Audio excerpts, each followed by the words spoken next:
नमस्कार, मैं हूं आपके साथ सृष्टि श्रीवास्तव। बॉलीवुड एक्टर अक्षय कुमार की फिल्म रिलीज के लिए तैयार है। जहां हाल ही में अक्षय कुमार ने गृह मंत्री अमित शाह के लिए फिल्म सम्राट पृथ्वीराज की स्क्रीनिंग रखी थी, वहीं हाल ही में यूपी के सीएम योगी आदित्यनाथ ने भी लखनऊ में स्पेशल स्क्रीनिंग में अक्षय कुमार की फिल्म सम्राट पृथ्वीराज देखी और देखने के बाद सीएम योगी ने कहा कि इस फिल्म को प्रदेश में टैक्स फ्री घोषित कर दिया जाए। बता दें कि योगी कैबिनेट के लिए गुरुवार को फिल्म की स्पेशल स्क्रीनिंग रखी गई थी। लखनऊ में लोक भवन में इस फिल्म की स्पेशल स्क्रीनिंग हुई, जहां पूरी कैबिनेट ने इस फिल्म को देखा। सीएम योगी ने फिल्म देखने के बाद कहा कि सम्राट पृथ्वीराज अच्छी फिल्म है और इसे हर किसी को देखनी चाहिए, इसलिए इस फिल्म को टैक्स फ्री किया गया है। मुझे लगता है कि बहुत अच्छी फिल्म बनाई गई है, लोग पूरे परिवार के साथ इस फिल्म को देख सकते हैं। ये फिल्म मनोरंजक भी है और इससे इतिहास भी जुड़ा हुआ है। ये फिल्म हमें बहुत कुछ इस बात के लिए प्रेरित करती है कि अतीत के बिना वर्तमान नहीं होता है। सीएम योगी ने कहा कि कला अपने आप में एक प्रतिभा होती है और उस कला को फिल्म सम्राट पृथ्वीराज में देश के फेमस अभिनेता अक्षय कुमार जी के माध्यम से देखा है। फिल्म में यूपी के कई स्थल हैं, लोग उन स्थलों को देखकर जागरूक होंगे। इस तरह की रचनात्मक फिल्मों के माध्यम से समाज को जागरूक करने का प्रयास आगे भी जारी रहेगा और यूपी सरकार ऐसे हर प्रयास के सहयोग के लिए खड़ी रहेगी।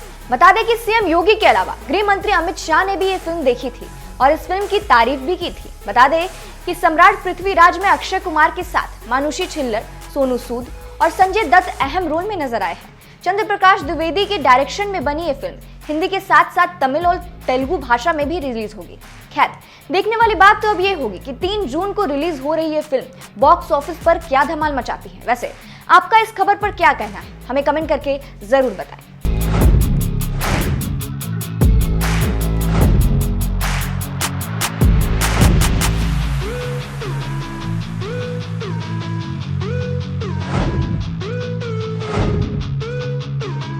डायरेक्शन, आर्ट डायरेक्शन और कलाकारों की एक्शन के बारे में मैं थोड़ा बाद में बात करूंगा, परंतु इस फिल्म के बारे में मैं जरूर बात करना चाहता हूं। मैं इतिहास का विद्यार्थी हूं। भारत के इतिहास को बहुत बारीकी से मैंने पढ़ा भी है, महसूस भी किया है। पृथ्वीराज रासो एक ऐसी लंबी लड़ाई का एक पड़ाव था जो लगभग 25 सितंबर 1025 से लेकर 15 अगस्त 1947 तक चली। अनेक विध आक्रांताओं ने हमारे मान बिंदुओं की, हमारी सीमाओं की, हमारी संस्कृति पर आक्रमण भी किया, कई बार परास्त भी हुए, परंतु इसके सामने की लड़ाई हिंदुस्तान की धरती ने कभी खत्म नहीं की। कभी कोई पृथ्वीराज बनकर लड़ा, कहीं कोई भीमदेव बनकर लड़ा, कोई सिंध के राजा दाहिर बनकर लड़ा, कोई कश्मीर के अनंतपाल लड़कर बना। ये सब ने लड़ते लड़ते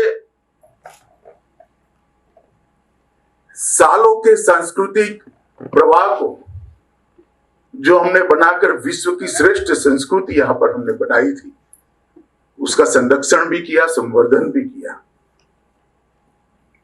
और जो आक्रांता विश्व भर में कभी पराजित नहीं हुए थे, उन्होंने स्वयं स्वीकार किया कि हम गंगा जमुना के मुहाने पे आकर डूब गए, वो हमें परास्त नहीं कर पाए। कई बार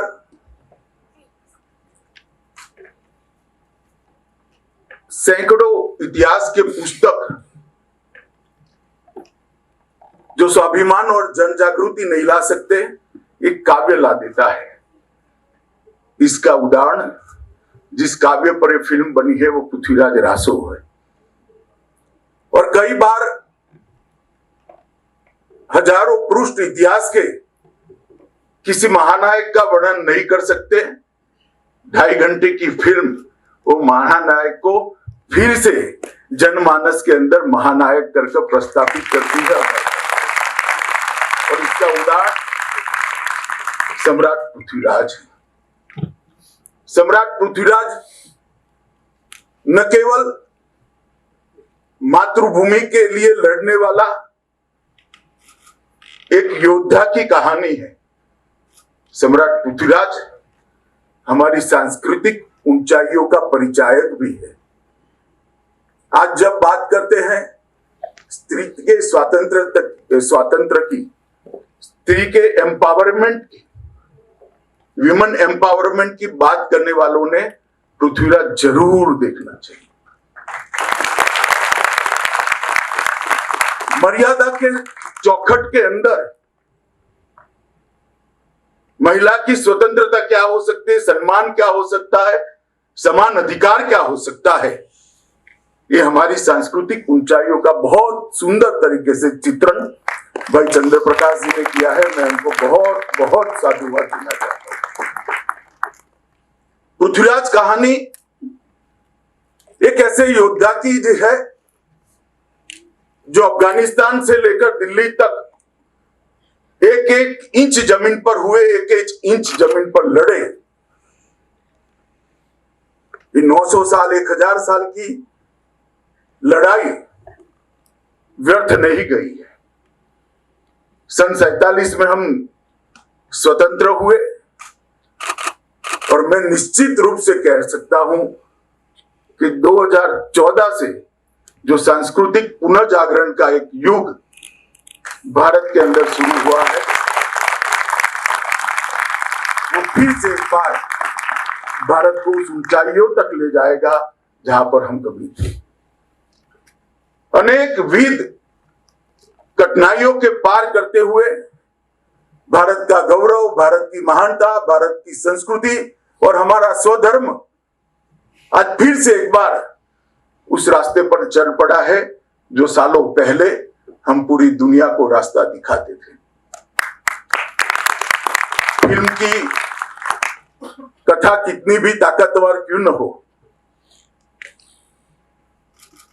अगर उसका दिग्दर्शक इसके अंदर प्राण नहीं पुरता है तो फिल्म कभी भी कथानायक के साथ न्याय नहीं करती है। और अगर इसके अभिनेता अभिनेत्री वो पात्र को अपने अंदर जीवित नहीं करते हैं तो वो कथानायक के साथ अन्याय करते हैं, कथानायक को जीवित नहीं करते हैं, कथानायक को अमर नहीं बना सकते।